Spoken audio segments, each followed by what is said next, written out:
أعوذ بالله من الشيطان الرجيم. توكلت على الله رب العالمين. اللهم صل على محمد وآل محمد وعجل فرجهم والعن عدوهم وانصر ولدهم مقتدى يا كريم. السلام عليكم أحبتي ورحمة الله تعالى وبركاته. تقبل الله صيامكم وقيامكم بأحسن القبول بحق مولاة الزهراء البتول. لا زال الحديث أحبتي الكرام حول الدجال. في الجزء الثاني من موسوعة السيد الشهيد الصدر، الموسوعة المهدوية، ينقل بعض الأخبار ويناقشها سلام الله عليه. في الصفحة 533 ماذا ينقل السيد الشهيد الصدر؟ يقول: وإن من فتنته الدجال يعني أن يمر بالحي فيكذبونه فلا تبقى لهم سائمة إلا هلكت، وإن من فتنته أن يمر بالحي فيصدقونه فيأمر السماء أن تمطر فتمطر، ويأمر الأرض أن تنبت فتنبت، حتى تروح ماشيتهم من يومهم ذلك أسمن ما كانت وأعظمه، وأمده خواصرا وأدره ضروعا.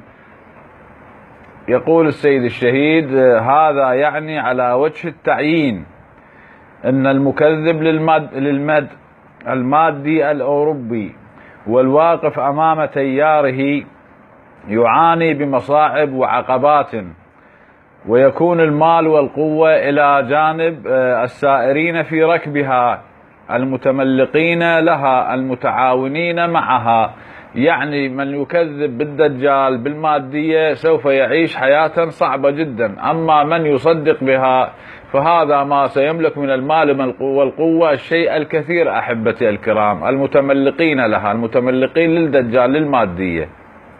والتعبير بالحي يعني المنطقة، يعني النظر إلى المجتمع على العموم، وهذا هو الصحيح بالنسبة إلى المجتمع المؤمن في التيار المادي، إذ لو نظرنا إلى المستوى الفردي فقد يكون في إمكان الفرد المعارض أن ينال تحت ظروف معينة قسطا من المال ومن القوة والمال.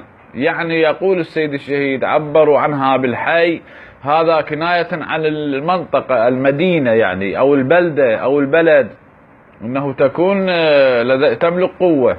وإلا الأفراد يعني الأشخاص حتى وإن عارضوا التيار المادي ممكن جدا أن يمتلك الفرد قوة ومال، ممكن جدا هذا.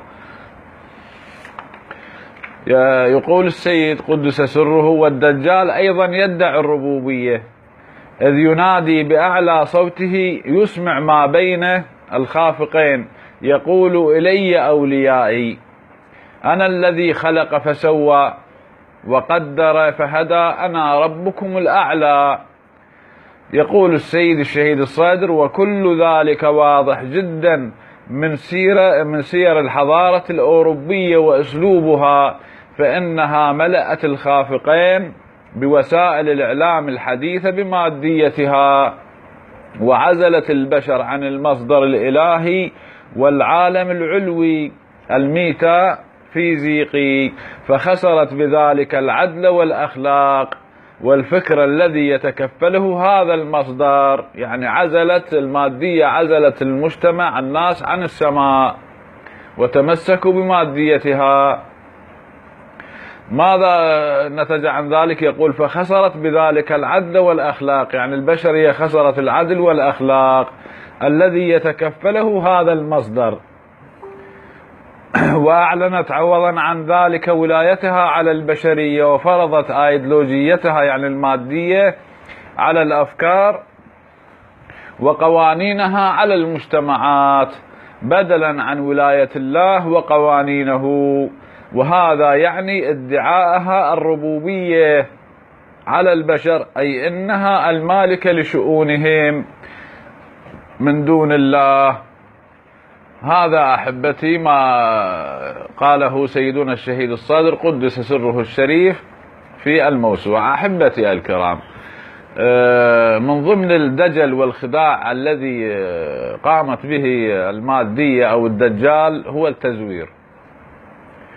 زوروا بشكل رهيب، زوروا الأسماء والأماكن والأديان، حرفوها، كل شيء فعلوا. أحبتي الكرام، هذا الكتاب المقدس التوراة والإنجيل، أضرب لكم مثالا، وحقيقة استوقفني هذا المثال. ما هو؟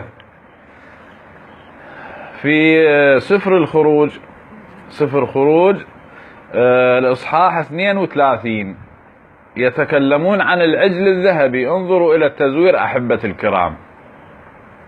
يقول: ولما رأى الشعب أن موسى أبطأ في النزول من الجبل اجتمع الشعب على هارون وقالوا له: قم اصنع لنا آلهة تسير أمامنا، لأن هذا موسى الرجل الذي أصعدنا من أرض مصر لا نعلم ماذا أصابه. راح موسى ما موجود، غاب علينا.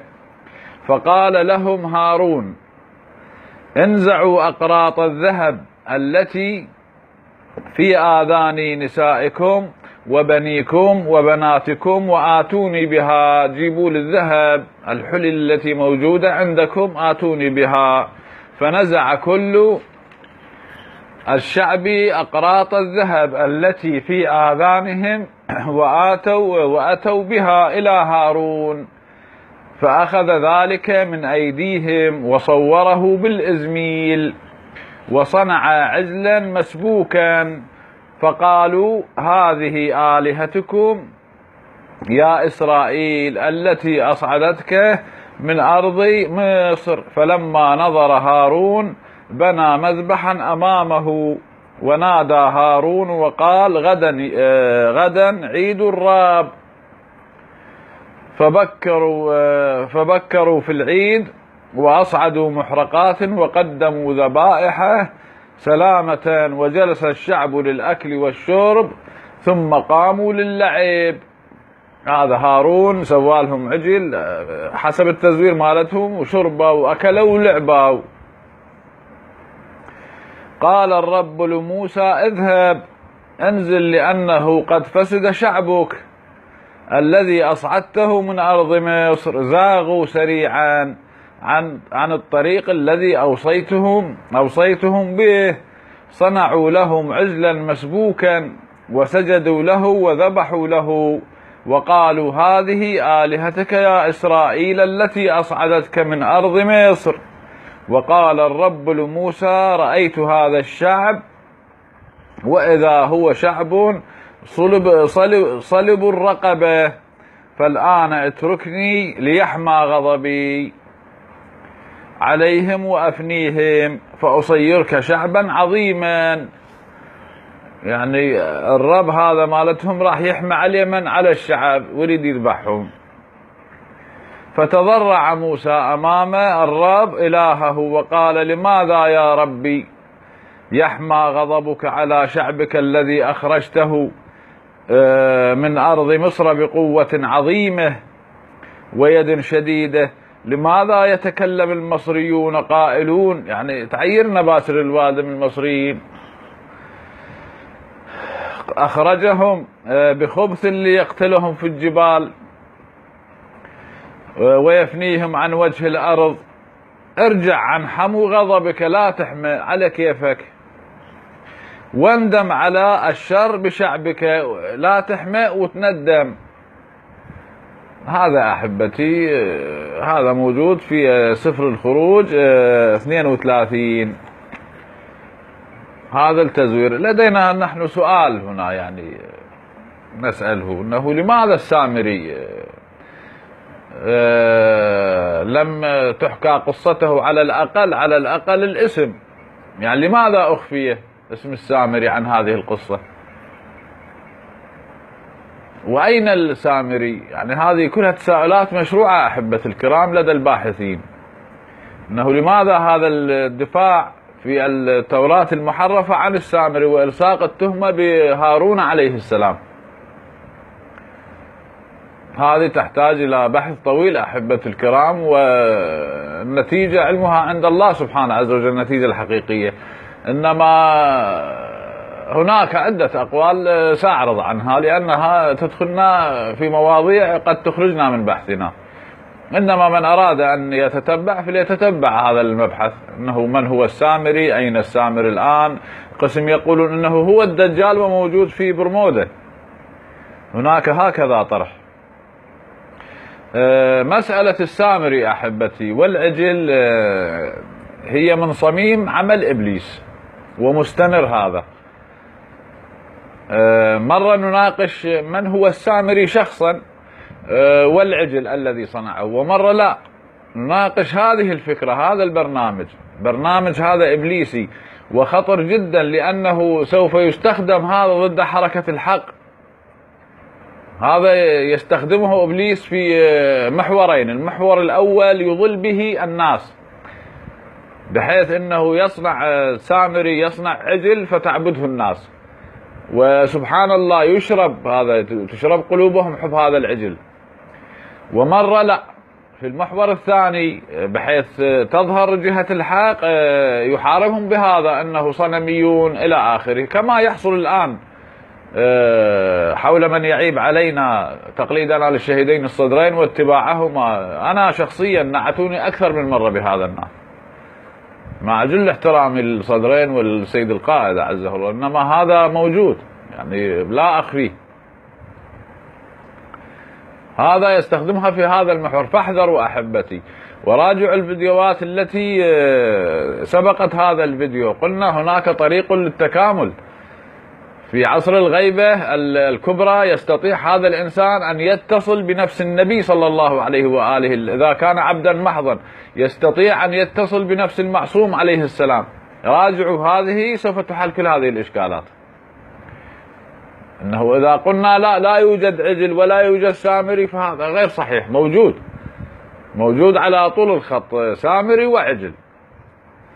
لذلك لن أبحث أنه من هو السامري هذا اليهودي والعجل، لا أحبتي، أناقش البرنامج. هناك فقرة في القرآن الكريم سؤال موسى عليه السلام، هذه في سورة طه الآيات 80 83 97 هي تقريبا تحكي هذه القصة. إنما أناقش هذه. قال فما خطبك يا سامري، يعني موسى قال للسامري ما خطبك؟ ماذا أجابه السامري؟ قال بصرت بما لم يبصروا به، يعني اللي شفته أنا أشوف اللي ما يشوفوه هم الناس باقي بني إسرائيل، أنا شفت. قال بصرت بما لم يبصروا به فقبضت قبضة من أثر الرسول فنبذتها وكذلك سولت لي نفسي. طبعا السامري هنا أحبتي يرى هسه إذا كان الرسول جبرائيل عليه السلام أو كان غيره يعني ملك من الملائكة، هل كان مثلا السامري عبدا زاهدا وصل بتكامله العالي لأن يرى الملائكة؟ ممكن هذا أحبة الكرام.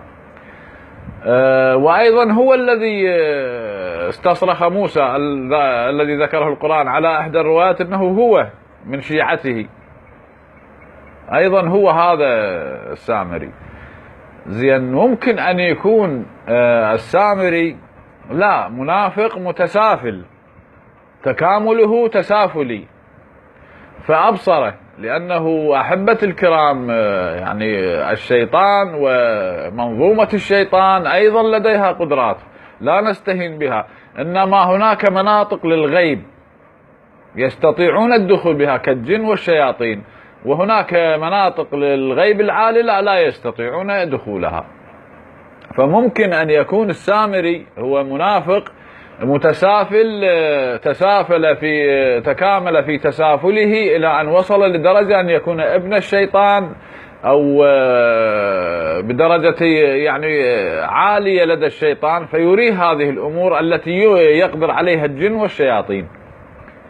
فممكن جدا يعني هنا عندنا طروحتين، أما أنه إنسان زاهد عابد تكامل في تكامله التصاعدي ووصل إلى أن يرى الملائكة. وممكن أن يكون لا بالعكس، إنسان متسافل شيطان وصل في هذا التكامل إلى أن يرى الملائكة. على كلا الطرحين ممكن. ماذا يقول في ذيل الآية؟ وكذلك سولت لي نفسي. يعني هنا سولت إلى نفسه شنو؟ أنه يصنع هذا العجل. قال يعني موسى عليه السلام قال فاذهب فإن لك في الحياة أن تقول لا مساس، بعد وإن لك موعدا لن تخلفه. يعني هنا عندنا أنه هذه الفقرة حقيقة يقف أمامها الإنسان، أنه موسى عليه السلام يعني بني إسرائيل قال اقتلوا أنفسكم، والعجل ذره في اليم، وكان غضبانا على هارون عليه السلام حتى أخذ بلحيته. طيب ما هذه العقوبة للسامري؟ أنه قال فاذهب فإن لك في الحياة أن تقول لا مساس. هنا البحث أحبتي، هل إن السامري كالدجال عمره طويل؟ ممكن جدا هذا.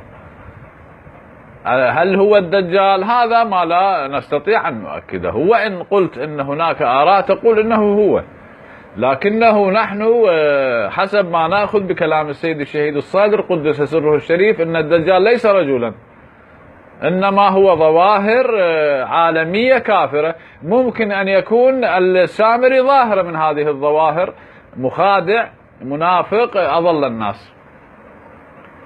ممكن جدا أحبتي الكرام. على العموم الذي أردته أن أوصله لكم أحبتي في هذا المثال من التوراة أن هناك خداع وتزوير حصل في سواء في التاريخ أو في بعض الأخبار التي وردت إلينا. يعني هناك أناس ليس لهم علاقة بحادثة ألصقت بهم، كما ألصقت هنا صناعة العجل بمن؟ بهارون عليه السلام، وهذا غير صحيح. الذي صنع العجل السامري. فيمكن أن تكون مثلا الفيل، حادثة الفيل التي ألصقت بأبرهة كذب، حالها حال هذا. يعني مع مناقشة عقلية لمسألة الفيل صعب جدا أن يأتي من الحبشة من اليمن إلى مكة، صعب جدا. وهذا الذي أردت أن أوصله لكم. سنكمل إن شاء الله تعالى برضاها بنت طه مولاي أمير المؤمنين يا علي.